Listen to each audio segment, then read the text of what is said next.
to CLPR seminar series. And so today I'm very honored to welcome and introduce our today's speaker, Professor QIAN. And Professor Qian is an associate professor of sociology at the University of British Columbia. And so generally her research focuses on social demography, family and work, gender, and health and well-being. And so her current research projects examine how gender intersects with family and population processes to shape individual well-being and social inequality in North American and East Asian societies. And so most recently, Professor Qian has also conducted a myriad of influential projects to examine the social and mental health impacts of COVID-19. And Professor Qian is a highly productive researcher. Her research appeared in many top and prestigious journals, such as American Sociological Review, Social Forces, Journal of Marriage and Family, and Gender and Society, among others.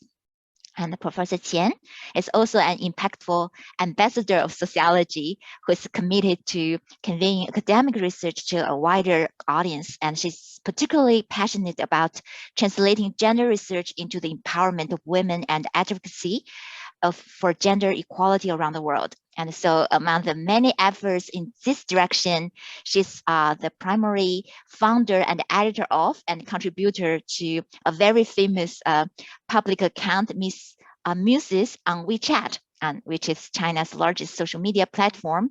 And she edits and writes research-based commentaries on gender and family issues. Currently, the number of account subscribers has exceeded 40,000 and is still growing. And so if you have a work that you want to introduce to the general public, and probably you should also consider submitting an article there. And so without further ado, let's welcome Professor Qian to share her work on digital enclaves, mate preferences and platform choices among Chinese immigrant online daters. And so according to the CLPR tradition, we'll still try to let Professor Qian to finish her presentation first, and then we'll start the Q&A session. And of course, along the way, if you have any questions, you can either type it in the chat box, or you can also hold it until the Q&A session. And so, please. Thank you so much, Mujan, for this generous introduction. I'm really excited to be here today to meet old and new friends and to share some of my ongoing work. So let me share my screen. So can everyone see it? That's great. So yeah, hi everyone. I'm very delighted to be here today to present my work on digital enclaves, made preferences and platform choices among Chinese immigrant online daters. I would like to first acknowledge my co-author for the work I'm going to present today, Man-Ning Cai. She's a PhD student in sociology at UBC. I will start with a little bit background information for the larger project. As Mujan mentioned, I'm a family demographer and has long been interested in research on assortative mating, gender, and migration. Although most of my work draws on large-scale survey data, in recent years I have been working on several mixed methods projects, including a recent project on the social and mental health impacts of the COVID-19 pandemic. The research I'm going to present today is tied to my long-standing research interest and belongs to a larger mixed methods project that compares the use and implications of online dating between Canadian-born and immigrant users. But today, I will present findings based on our analysis of 31 qualitative interviews. I started this project because I noticed that in online dating literature, very little attention was given to immigrants, despite immigrants being an important part of our society. For example, according to the 2016 census, immigrants represented over 20% of Canada's population. Moreover, looking for partners may be especially appealing to immigrants far from their families, extended kin, and childhood friends. Immigrants often have difficulties meeting potential partners in more traditional ways, such as through family or friends. Therefore, they may resort to online dating to expand their dating pool. Indeed, In a recent paper using originally collected survey data, I show that immigrants are much more likely than Canadian-born people to have used online dating in Canada. The result holds even after I control for demographic characteristics such as gender, age, education, race, etc. When it comes to the implications of online dating, this research builds on a long-standing line of research on intermarriage. Intermarriage is viewed as a key indicator of immigrant assimilation. If intimate relationships are increasingly formed across racial, ethnic, and nativity lines, it signals the weakening and blurring of group boundaries. It is worth noting that although extensive research has examined immigrants' marriage patterns, theoretically, preferences are a crucial basis for our choices of whom to date and marry. But immigrants' preferences for potential partners are more often assumed than empirically interrogated. The online dating setting can be particularly useful for understanding preferences. On many dating sites or apps, users are asked to state their criteria for partners. So online daters' preferences are explicitly expressed and less constrained by local marriage markets. Because marriage generally involves more commitment, social boundaries are less likely to be crossed in marital than dating relationships. If we find that immigrants show strong preferences for dating co-ethnic immigrants, it would suggest low chances of boundary crossing in marriage. It is well documented that couples who meet offline tend to form homogamous relationships. But less well established is whether online dating disrupts or perpetuates existing patterns. On the one hand, online dating may facilitate boundary crossing in relationship formation. Online dating allows users to meet potential partners outside school, workplace, and existing social networks.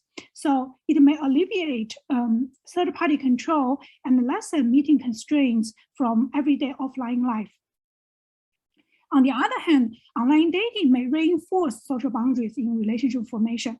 Some dating platforms target specific users, such as Grindr for queer people or blackpeoplemeet.com for racial minorities.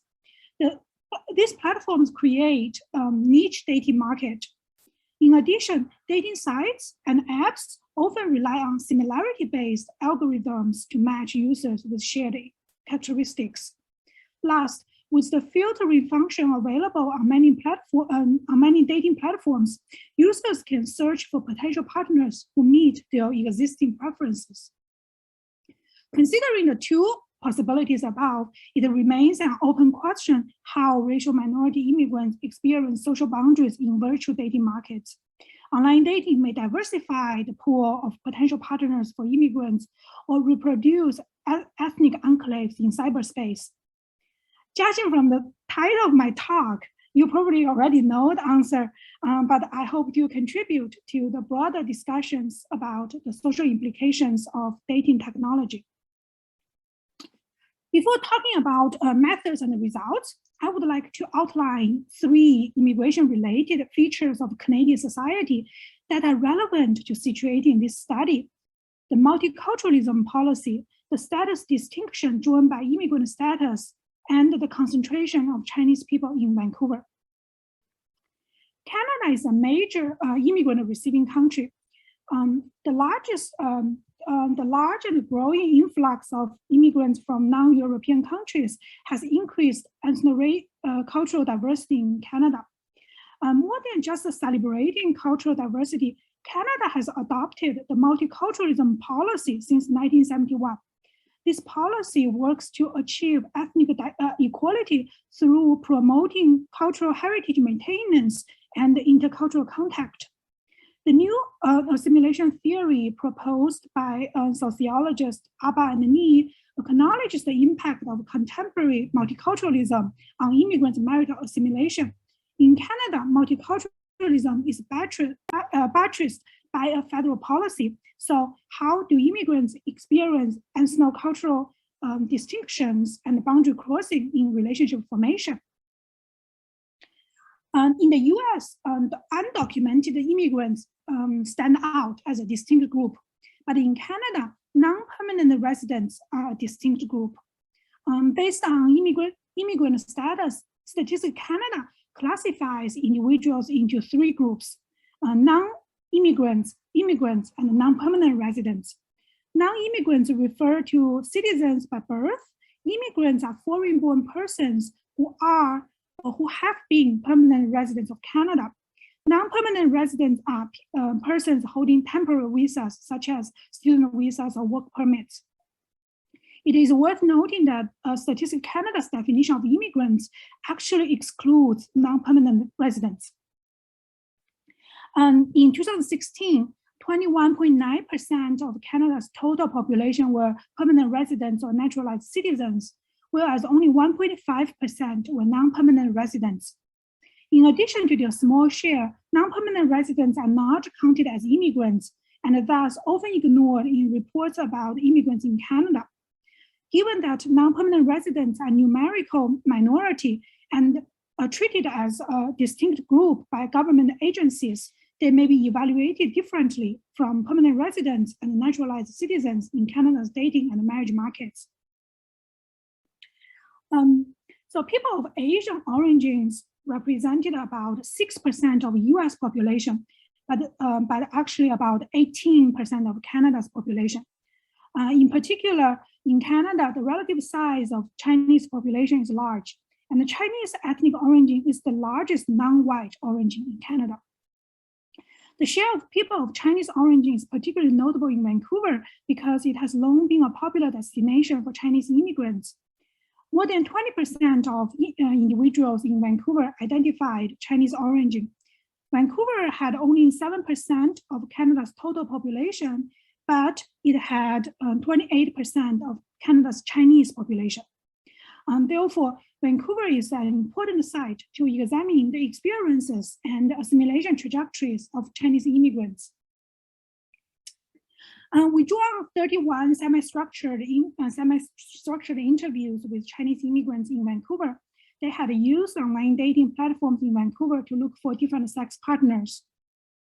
We recruited participants through a variety of online and offline channels. We posted recruitment flyers on social media, online forums, local Chinese language news media, and classified websites catering to Chinese people in Vancouver. We widely distributed physical copies across Vancouver. We also recruited participants through personal connections and snowball sampling. The interviews were conducted from September 2018 to April 2019, so before the pandemic. The enormous efforts indicate that we need very targeted strategies to recruit immigrants for research. There are two things to note. First, I purposely chose not to post flyers on any particular dating platforms. Previous qualitative studies typically recruited online data from specific sites or apps. But my recruitment approach actually turned out to uncover salient patterns of segregation at the very early stage of online dating. That is, when daters are deciding which platforms to use. Second, I intentionally avoided distributing the flyers on college campuses because I wanted to focus on people who had passed through emerging adulthood years, that is 18 to 25 years of age. The outcome of this recruitment is reflected in the age distribution of the sample. The mean age was about 33 years. This table shows participants' selective characteristics by gender. Most participants were born in mainland China. All participants had at least a bachelor's degree with only one exception. For immigrant status, all participants were Canadian permanent residents or naturalized citizens, except for 2 men holding temporary visas. 12 participants came to Canada before age 18, and the others came during adulthood. In our sample, most participants were looking for a serious relationship through online dating. So our findings are more relevant to understanding the formation of serious relationships, especially marriage in the digital era. We conducted interviews in the language preferred by the participants.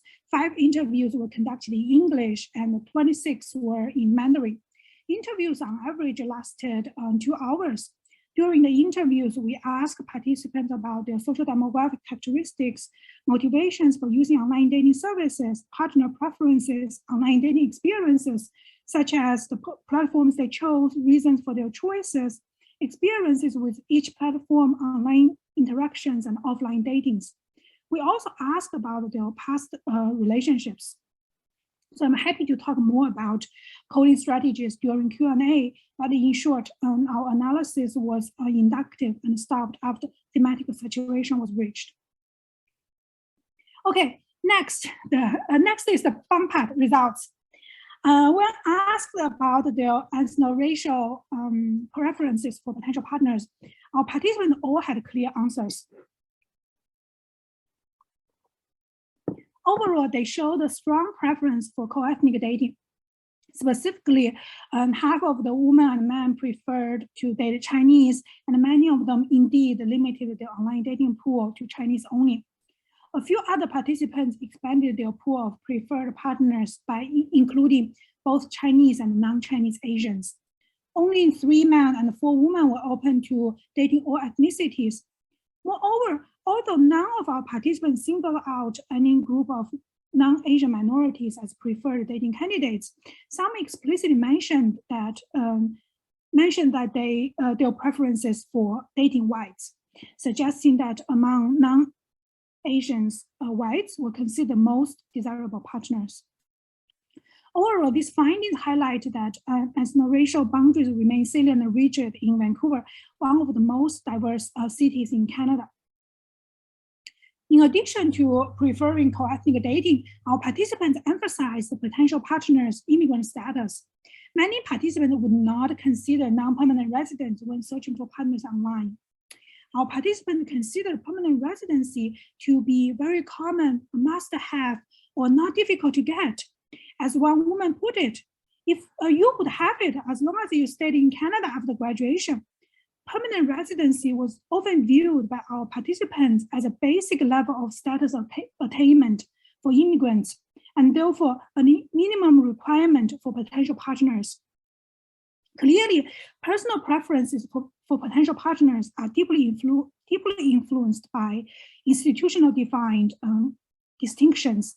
Lacking permanent residence not only limits immigrants' ability to live, work, or study in Canada, but also constrains their dating and marriage prospects.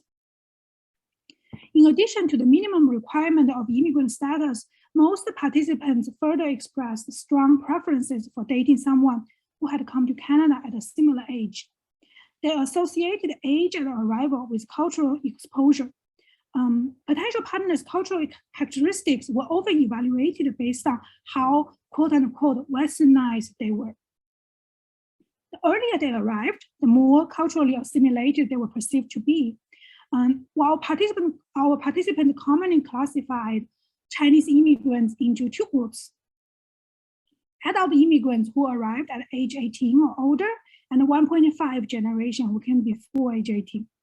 In addition, when articulating preferences for potential partners' age at arrival and cultural exposure, our participants brought up Canadian-born Chinese, that is CBC as well. CBC were deemed more westernized than Chinese immigrants. For example, Bingxian, a woman aged 27, she first moved to Canada for undergraduate studies when she was 19. In 2018, she went on a date with a Chinese man, but she felt no chemistry. When asked about his background, she brought up his age at arrival and education without even being probed. The interviewer asked, "Is he an immigrant as well?" Bingxian said, "He came at 29 and did not receive any education here. I came at 19 when my worldviews hasn't been fully developed, so I may be a little bit more westernized. At 29, people's worldviews have been sculpted and can hardly be changed if they come to Canada at this age." Similarly, Liu Zhao, a man aged 32, he highlighted the importance of growing up in environments and cultural upbringings, which he said were manifested in small details, but would have a great impact on future life. He came to Canada at 23 and preferred someone from a similar background, or bluntly speaking, to Chinese immigrant women who grew up in China. The comparability in age at arrival meant that they would have similar cultural backgrounds and shared interests, such as the same cartoons we watched in childhood. The importance of similar cultural upbringings was not limited to men's narratives. Fan Hua, a woman aged 34, an adult immigrant, she also gave the example of cartoons and childhood experiences when explaining why she did not want to date CBC or white men. She perceived lacking common interests and shared cultural knowledge as barriers to dating across nativity and racial boundaries. As she put it, I'm very worried that I couldn't resonate with my partner if he was CBC or white, the person I'm supposed to be closest to. As for 1.5 generation Chinese immigrants, they felt in between home and host cultures, so they preferred someone compatible in this regard, who most often belong to the same group, 1.5 generation. For example, a woman moved to Canada at 15 years old, and she told the interviewer that she would be attracted to a man who both preserved some Chinese values and enjoyed Western lifestyles, ideally with a Western education background.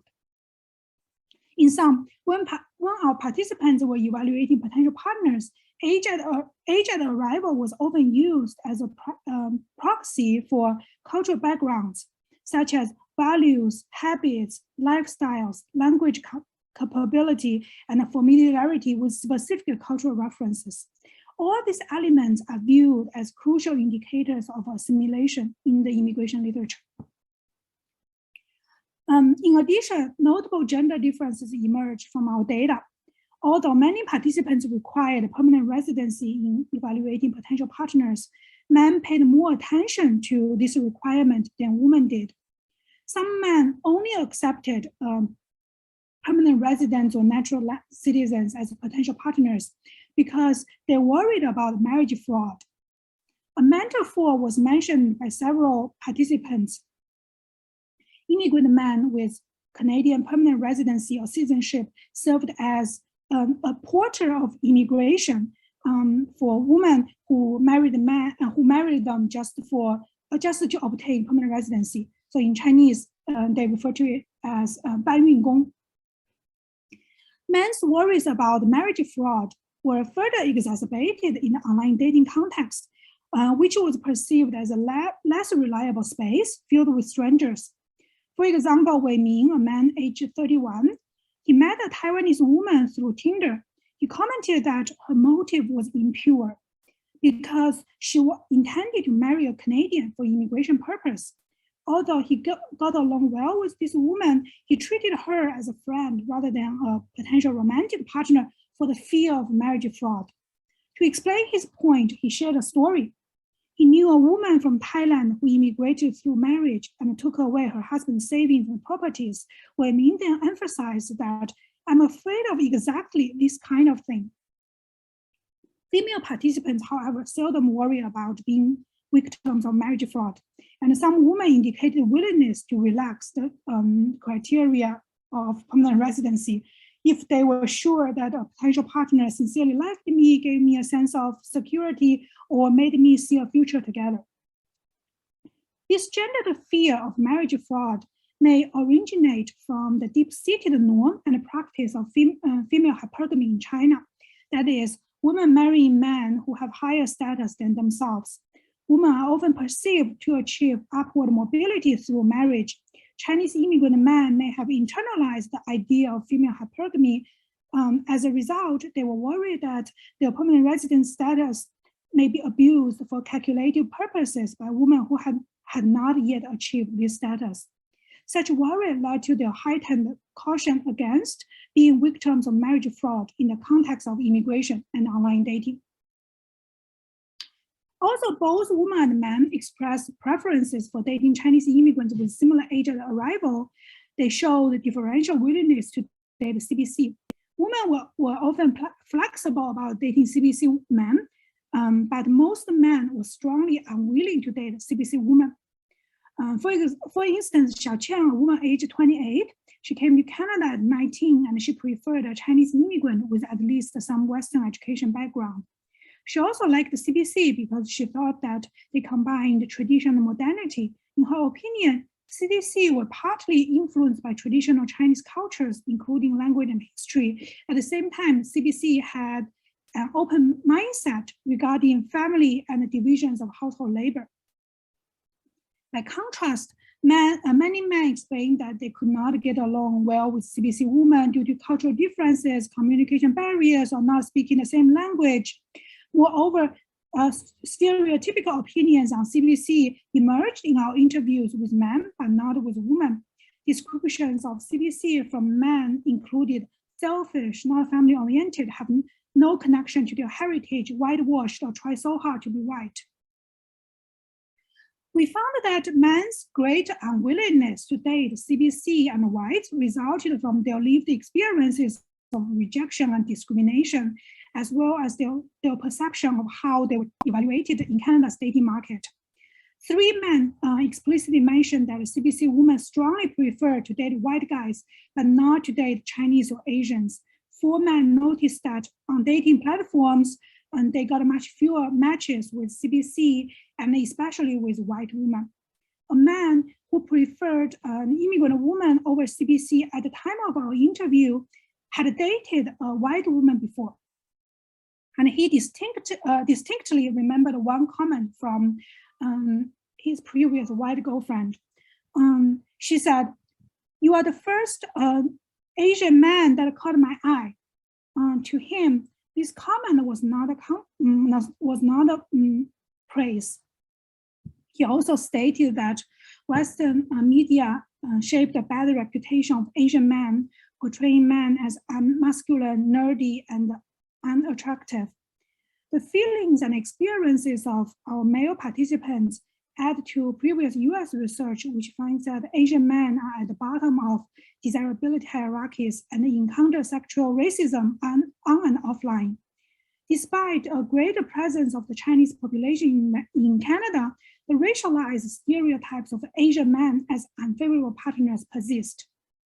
Chinese immigrant men's stricter exclusion of CBC and whites from their dating pool is in fact a common strategy for coping with stigma. Bruce Link's research shows that people who are stigmatized withdraw from social contexts that they perceive as potentially rejecting. Clearly, our participants held preferences for partners' race, ethnicity, immigrant status, and age of arrival. Our interviews further reveal that preferences mattered for choices of online dating platforms. Next, I elaborate on how our participants selected the platform they primarily used in order to maximize the chances of fulfilling their preferences. Participants who preferred whites or were open to dating all races and ethnicities mainly used what we called Western mainstream dating platforms, such as Tinder and Plenty of Fish. As Michelle, who preferred dating whites, pointed out, there are just more white guys on Tinder, I think. Participants who preferred East Asians favored Coffee Meets Bagel, a dating app founded by 3 Korean immigrants in the US. Because these participants noticed that a large number of East Asian users were on this app. For example, Sam, a man aged 25, he found out that Coffee Meets Bagel, but not Bumble, provided an option of filtering for East Asians, which exactly satisfied his ethnic preference for potential partners. Participants searching for a partner of Chinese ethnicity solely or primarily used what we call Chinese-oriented dating platforms. A variety of such platforms were used by our participants. First, Two Red Beans is claimed to be the leading online dating site for the Chinese with overseas background. Second, some use the dating platforms based in China yet with active users worldwide, such as jiayuan.com, known as China's Match.com, and Tantan, known as Tinder of China. Third, some looked for partners through dating sections on classified websites that specifically served Chinese people in Vancouver, such as When People, When Sky. These websites are known as Chinese Craigslist, and their web pages are in Chinese as opposed to English. And last, Chinese social media, especially WeChat, were also popular venues for locating co-ethnic dating candidates. We further identified different patterns of subdividing participants based on their preference for age at arrival. For those who are more willing to date 1.5 generation Chinese immigrants, they value the duality of Western and Chinese cultures in potential partners. Therefore, they explored both Western mainstream dating platforms and Chinese-oriented ones, although they often end up primarily using Chinese-oriented platforms. Participants who prefer dating adult immigrants, however, usually avoided Western mainstream dating platforms or quickly stopped using them if they had ever tried. As QIAN observed, there were very few Chinese on Tinder. If any, those are the Chinese people who can't speak Chinese. Those speaking Chinese don't use Tinder to look for partners. A case in point is Liu Zhao, whom I mentioned earlier. He came to Canada at 23 and preferred a Chinese woman who also arrived during adulthood. He almost solely used two red beans. He explained why he deleted Tinder after 1 or 2 days of trial. It was all Westerners who were on Tinder, or more Westerners were on it.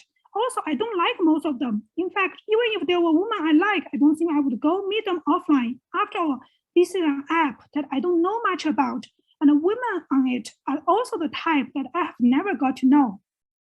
Liu Zhao has never got to know Western women, likely due to limited contact opportunities offline, especially considering that he came to Canada during adulthood. He was in turn discouraged from using Tinder by his perceived social distance with Western women. This feeling was compounded by his Tinder trial. When asked if he had swiped right on Tinder, Liu Zhao said yes, but in his unsolicited words, he had never been swiped right, so there was no match.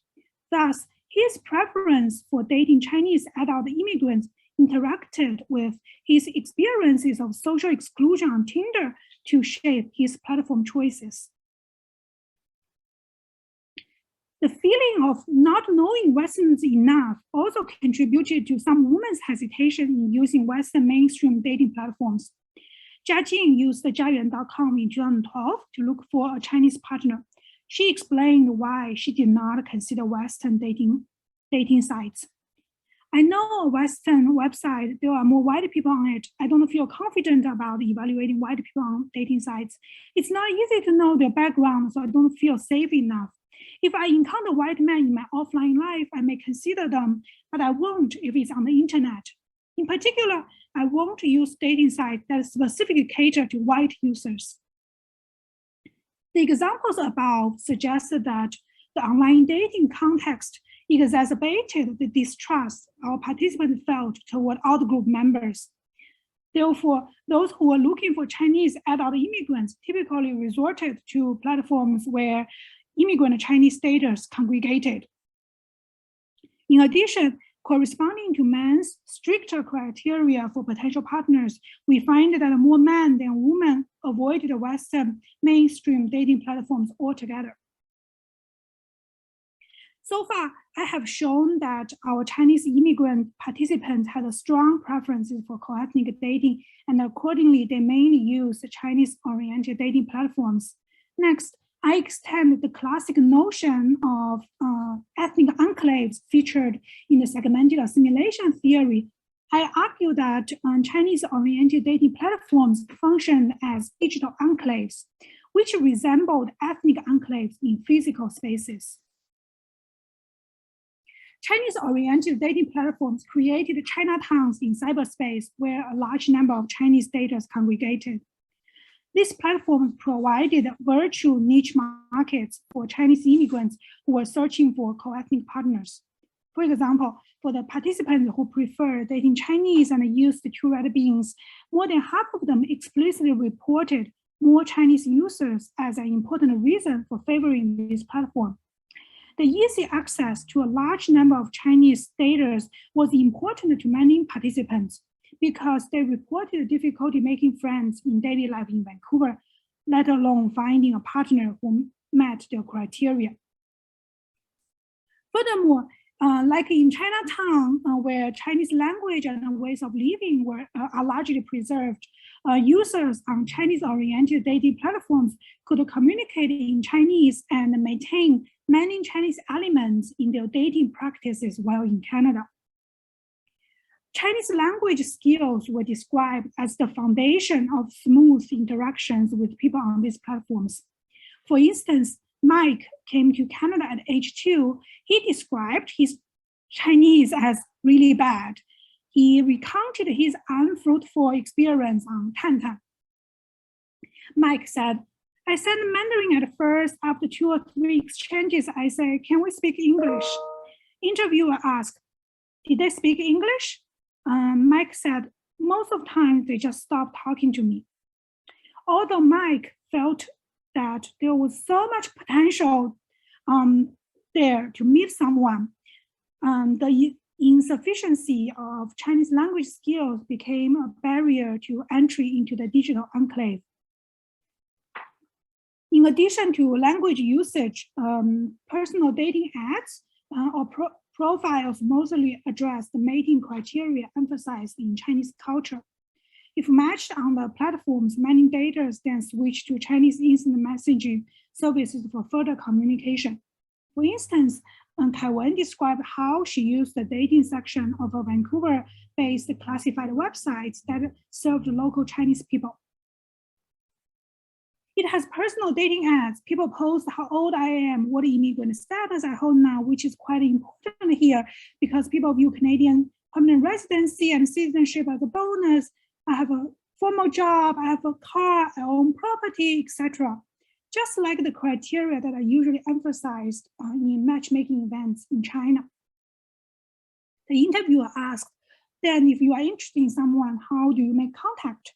Taiwan said people leave their QQ ID, which is a Chinese communication channel, or their burner account for WeChat to protect privacy.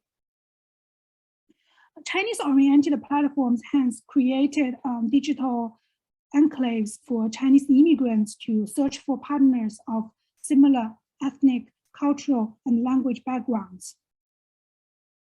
The formation of these digital enclaves also reflected the influence of Canada's multiculturalism policy on the maintenance of ethno-cultural communities. Some participants mentioned that they did not feel the need to assimilate into the white mainstream culture.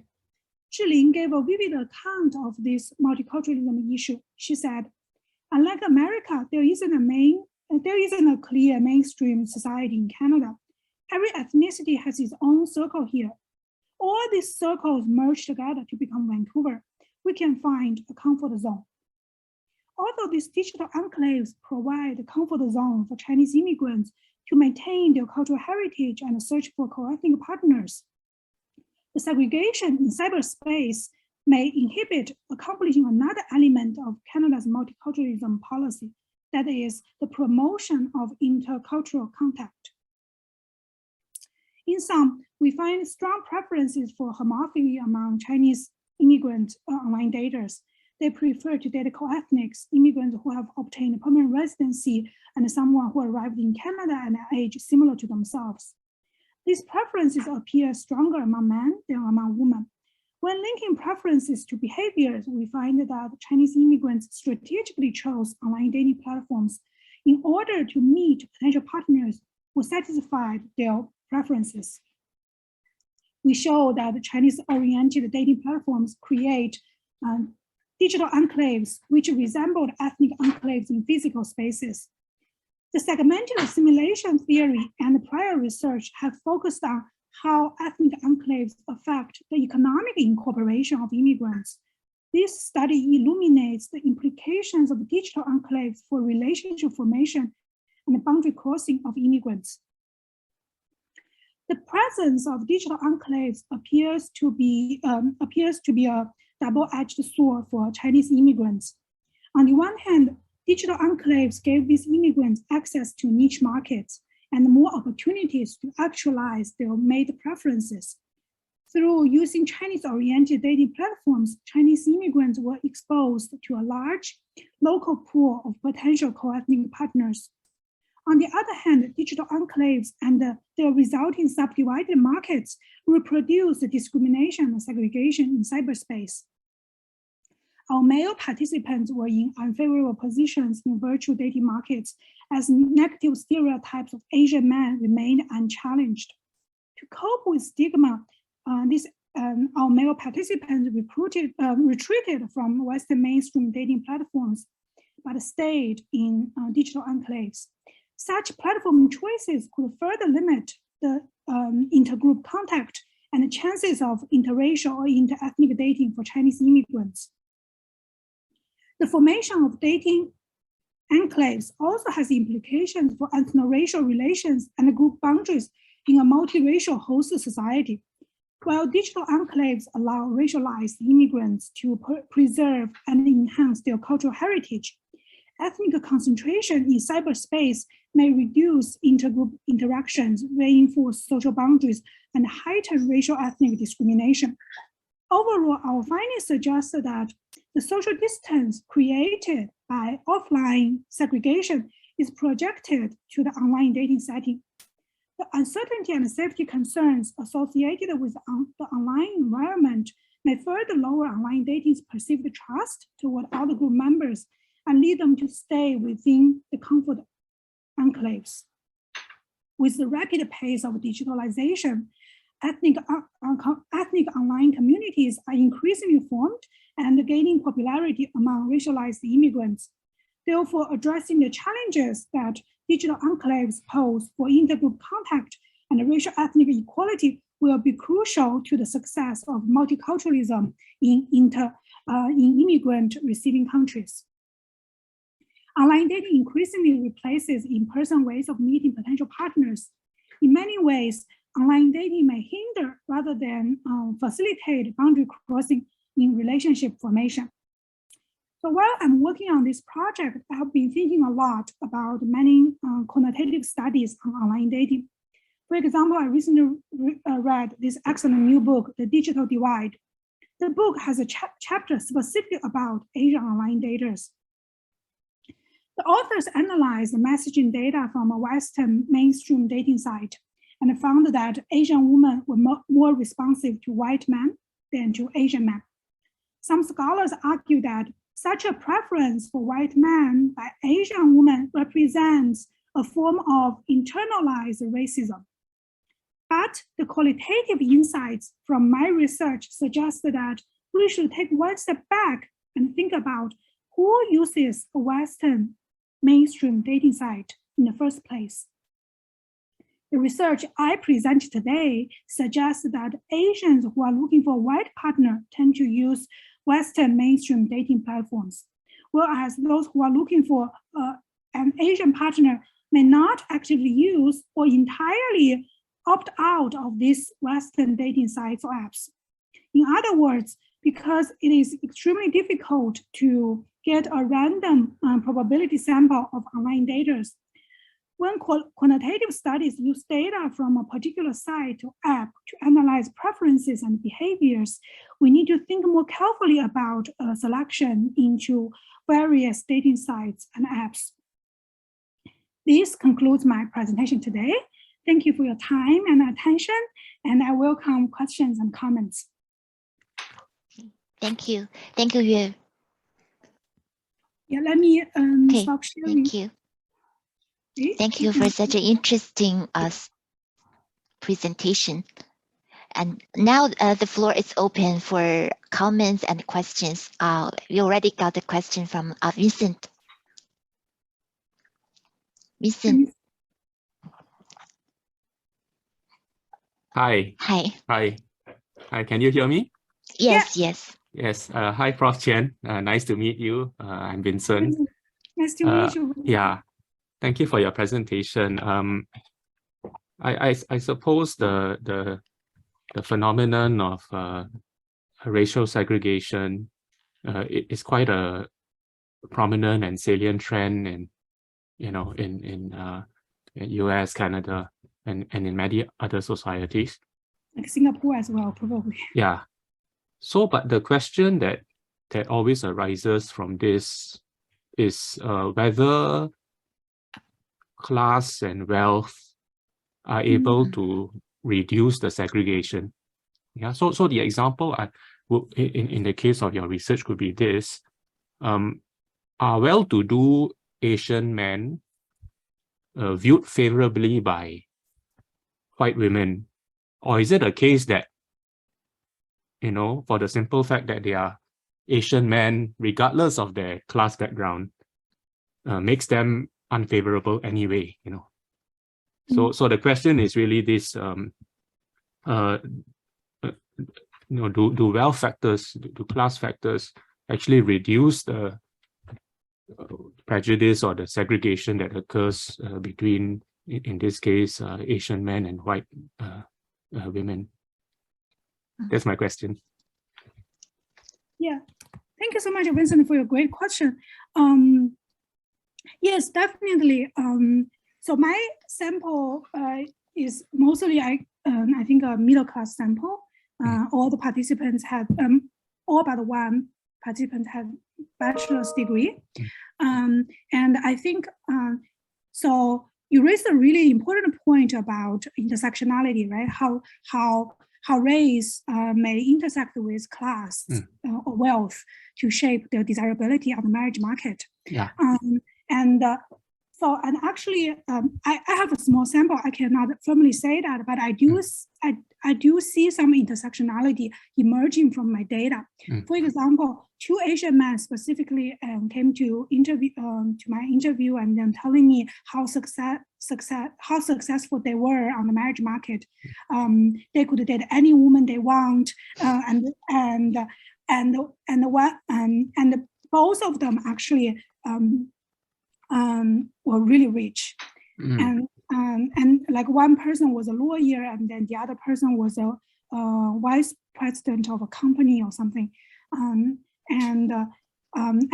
remember the lawyer man even said, and he said, there is this ethnicity crap, but money is power. As long as you are rich, you can bypass those ethnicity crap. And so I absolutely agree with you. So actually, these cases also remind me of this importance of intersectionality. And I also think because a lot of the research on Asian men's lack of popularity on the marriage market were conducted in the US. And actually, most of the research, as far to the best of my knowledge, they did not distinguish between immigrant men versus Asian American men. But actually, in America, 70% of Asian adults are immigrants.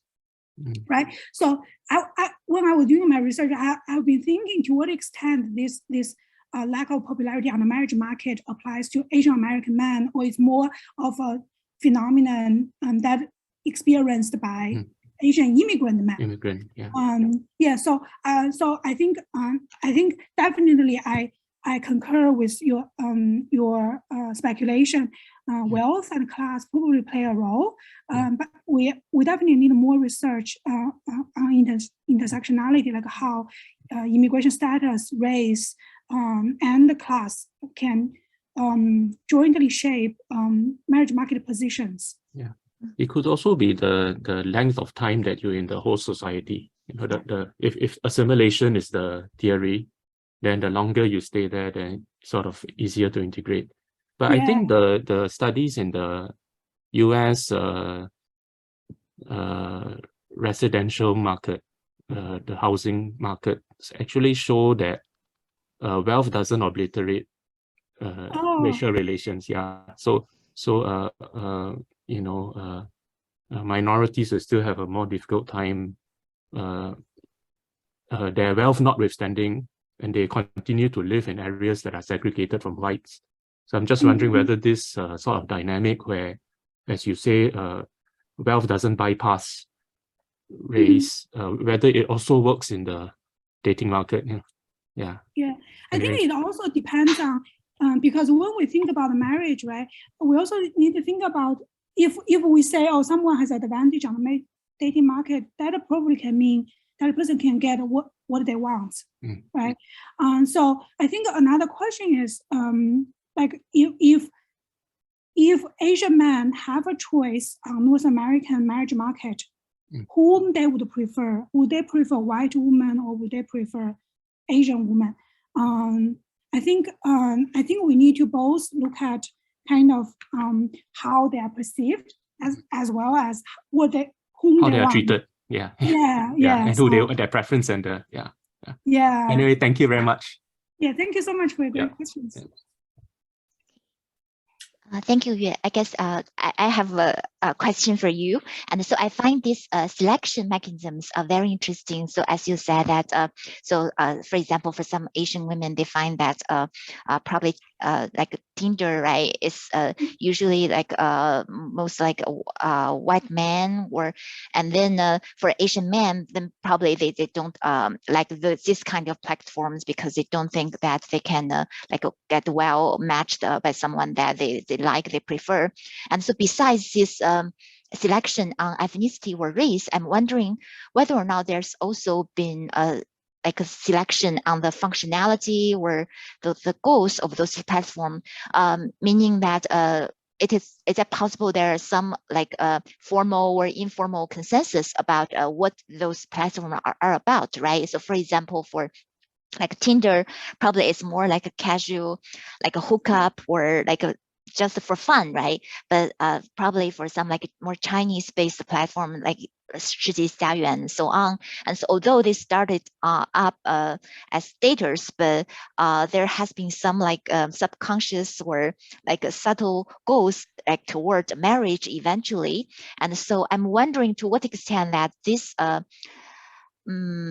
like division of labor across these different platforms already like attract daters of very different preferences, like or very different definitions for the kind of relationship they look for on those platforms. And then that's my first question. And then second question, probably it's a little bit out of the scope of this research because it's quality research. I understand that many times like this bigger picture, right? The dimensions, for example, between immigrants versus CBC, it's already lots of nuances to be embraced. But I'm still like want to like listen like about your opinions on this. So like regarding the place of origin, right? And so for both immigrants and CBC, for example, they may have like a certain intent or certain desire to embrace some of those heritage, right? And so especially for those from southeastern part of China, like Fujian, like Guangdong, right? They have very distinct cultural heritage. And so even though that they were born, grow up in Canada, but it's likely that they want to, for their future spouse or for some romantic relationship, they want to incorporate part of that heritage into the process. So I don't know to what extent this is relevant to the selection process for your study. Yeah, thank you. Yeah, thank you so much, Mujun, for your great question. Yeah, so definitely I agree. Some prior research also showed that online daters tend to choose their platforms according to their relationship goals. So if, for example, if someone wants to find a marriage, they may use eHarmony or Match.com. If they want to find hookups or other more casual sex, they may use like Tinder, and like for apps like Grindr for queer people is especially notorious for seeking hookups. But increasingly, so because of the popularity of Tinder and Grindr, so online dating in general is perceived as seeking hookups and casual sex. but increasingly a large body of research has shown that actually most of the online daters are looking for serious relationships online, or at least they are open to developing a serious relationship from online encounters. And in my case, so actually it's interesting. We find that in our sample, because not every participant just use one, only use one app. I see. Most of them actually explored multiple. Like for example, almost everyone tried Tinder. Because when they were like, oh, I'm going to try dating, what are you going to use? Tinder. But we find that because everyone has a very limited time, and our interview participants said online dating is actually very time consuming. So after like a very short amount of time, most of them already determined like which is the primary platform for them to use. And so I do think there is some like they probably gauge which platform to use based on what relationship they are looking for. But from the narratives, when we ask, which platforms you have tried, and then why you stick to this one, they mostly most of the narratives was about whom they met on the platform, less about meeting people seeking different kinds of relationship. Yeah, so I think definitely. So I agree with you. There is some relationship goal definitely play a role, but it's not as salient in my data. I see.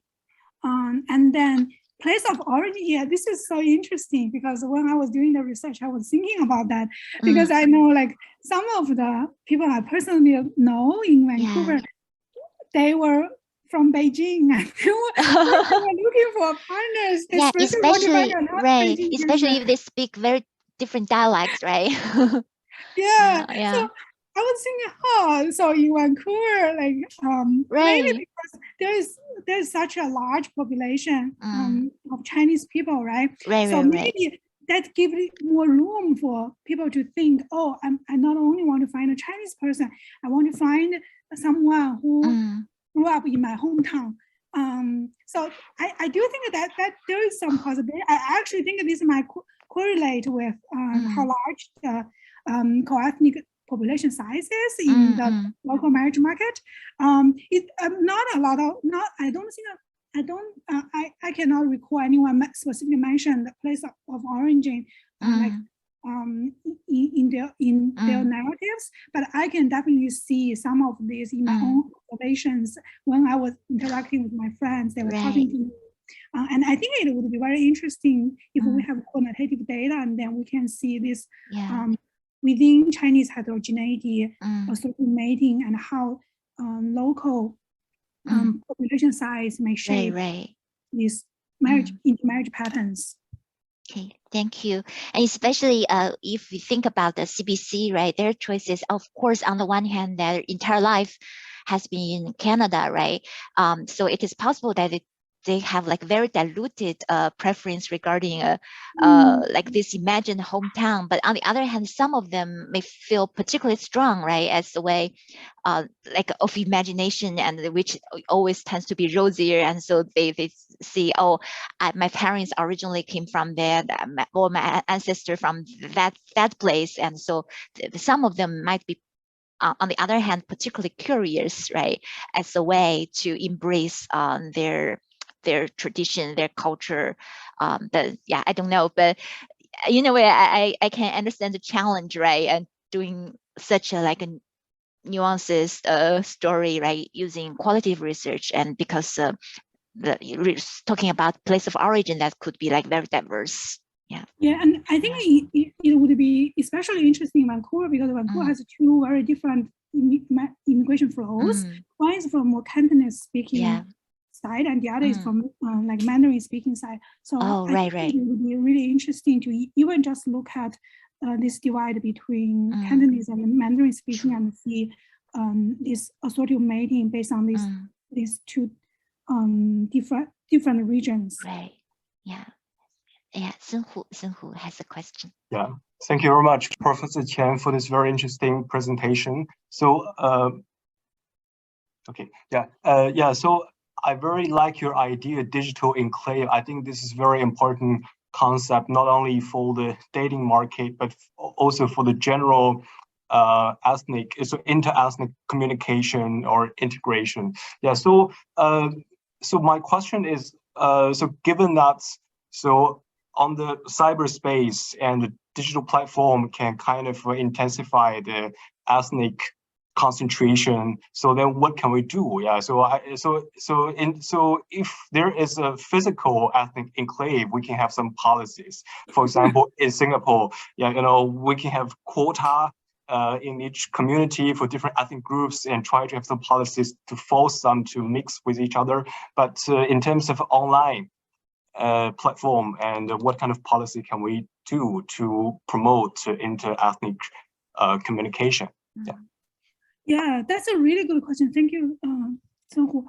So I have been thinking a lot about the limits of technology while I was doing this research, because a lot of times people have very utopian view toward technology, thinking that technology can solve everything. But it seems to me, and also a growing body of research suggests that technology has limits. If we don't change things offline, the same offline pattern will be projected to online. And I remember last year, one undergraduate student I supervised, she was doing her honor thesis, and she interviewed like lesbian immigrant Chinese woman in Vancouver, and they and she found that most the lesbians she interviewed did not engage with this physical lesbian space in Vancouver, because they think those spaces were predominantly white people space. So instead, they actually use like those Douyin and then live streaming service, and then they engage with a lot of these live streaming activities with lesbians in China. So and then when asking why they did this, in part because they didn't have a community offline. So I feel like my research also shows when a lot of times if there is segregation offline, those lack of trust and concerns will be projected to online. So I don't know what is the best solution, but I feel like we need to we cannot expect technology to be the ultimate solution. And for this intergroup contact, I guess we still need a lot of this offline interactions.